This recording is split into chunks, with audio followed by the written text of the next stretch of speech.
Ciao a tutti amici di Learn Italian with Annalisa. Oggi mi trovo a Torino e più precisamente nella piazza San Carlo di Torino, di cui parleremo un po' più tardi. Per il mio viaggio in Italia ho deciso di partire da questa città perché è una città del nord Italia che mi ha davvero sempre affascinata. E sono certa che dopo aver ascoltato questo video lo sarete anche voi sarete affascinati da questa città. Però per presentarla vorrei anzitutto introdurre un po' la sua storia per capire il fascino di questa città. Le origini di Torino sono molto lontane e dobbiamo risalire fino al III secolo a.C., quando delle tribù chiamate Taurine occupavano questo territorio, il territorio di Torino.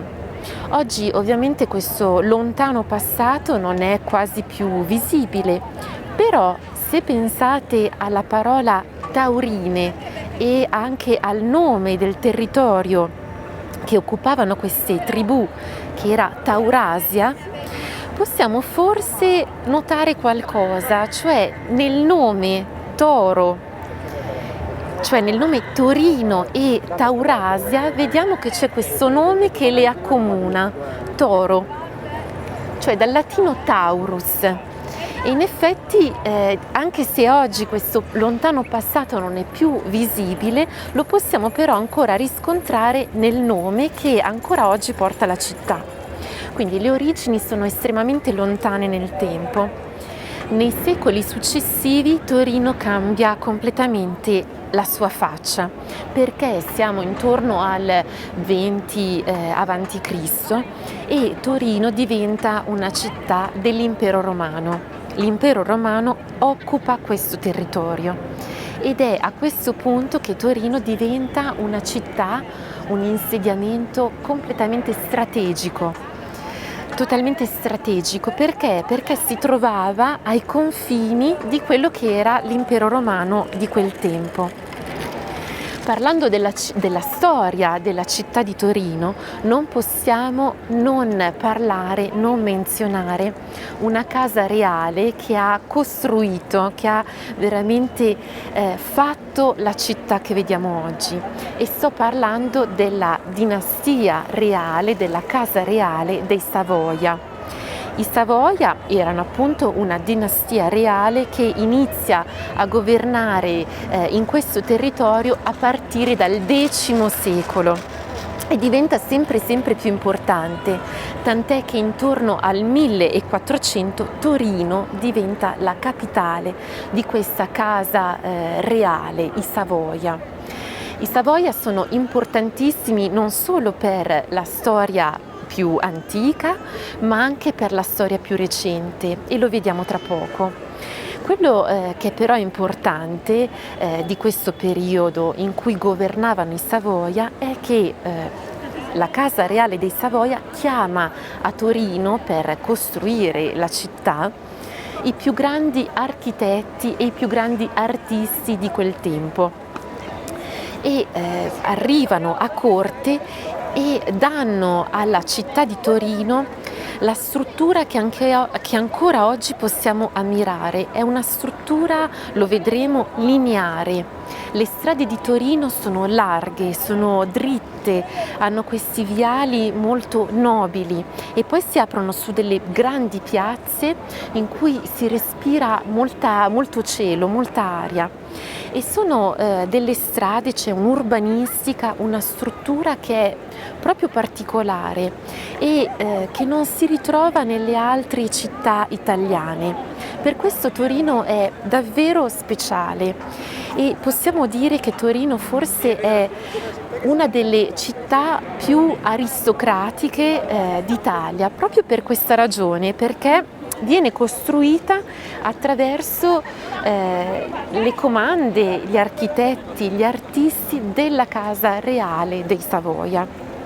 Parlando di Savoia, vi ho detto che è una dinastia estremamente importante per la storia più antica, ma anche per quella più recente.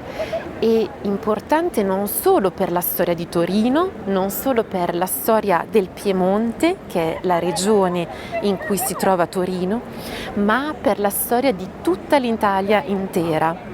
Infatti sotto il controllo della Casa di Savoia, l'Italia viene unificata.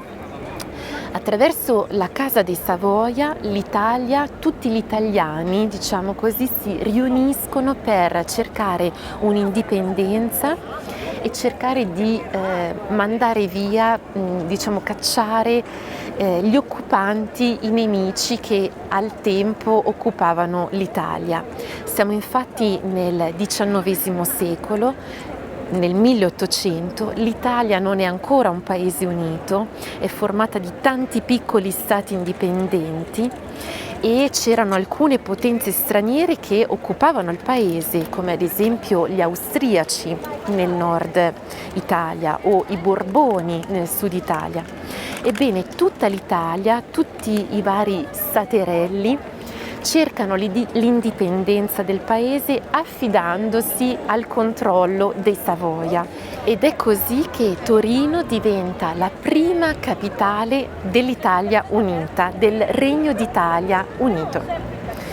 Torino infatti è la prima capitale d'Italia dal 1861 al 1864, quando poi diventerà capitale per un piccolo periodo Firenze e poi finalmente Roma, come lo è anche oggi.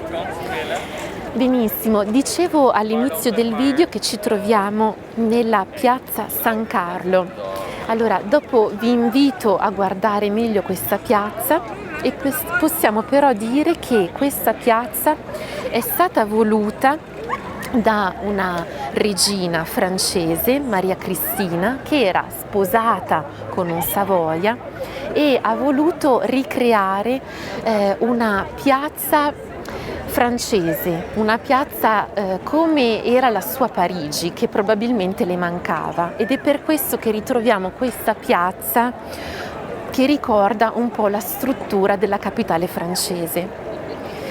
Bene, io vi lascio per questa introduzione alla città di Torino e vi do appuntamento per un nuovo video alla scoperta di Torino e dell'Italia.